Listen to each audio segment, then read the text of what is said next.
সুমন ভাই, আসলে রাউন্ড সিঁড়ি সম্পর্কে অনেকের একটা আতঙ্ক থাকে যে রাউন্ড সিঁড়িটা একটা জায়গা বেশি লাগে অথবা রাউন্ড সিঁড়িতে উঠতে ঝামেলা, এই বিষয়ে আপনি কিছু বলেন। আসলে জাহিদ ভাই, আপনি যদি একটা জিনিস ফলো করেন, এই রাউন্ড শিটটা কিন্তু আমরা ডিজাইন করেছি, যেভাবে ডিজাইন করেছি হুবহু এভাবে কিন্তু আমাদের রাউন্ড শিটই করা হয়েছে। আর এখানে কোনো জায়গা অস্টিচ হয় না, যেমন আমার রাউন্ড শিট শুধু এই জায়গাটা অস্টিচ হবে।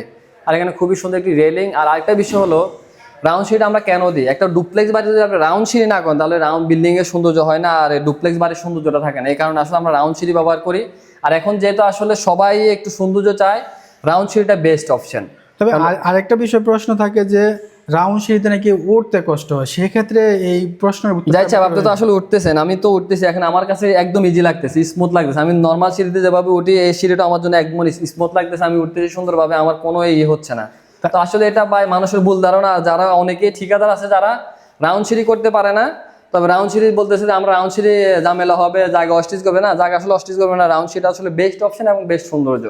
মানে সর্বোপরি কথায় যেটা বুঝলাম যে একটা লেভেল এবং একটা সঠিক মেজারমেন্টের মাধ্যমে যখন কাজ করবেন তখন রাউন্ড সিঁড়ি অবশ্যই ভাই, আপনি রাউন্ড সিঁড়িতে আপনি সেক্ষেত্রে অবশ্যই বিডি কনস্ট্রাকশনকে আমরা বিশ্বস্ত প্রতিষ্ঠান হিসেবে মনে করতে পারি কিনা।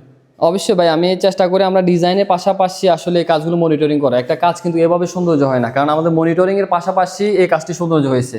আমি যদি রাউন্ড শিট আপনি দেখা আপনাকে একবার নিচ থেকে উপর পর্যন্ত খুবই সুন্দরভাবে আমরা রাউন্ড শিটে করাইছি। সবাই ভালো থাকবেন। আসসালামু আলাইকুম ওয়া রাহমাতুল্লাহ।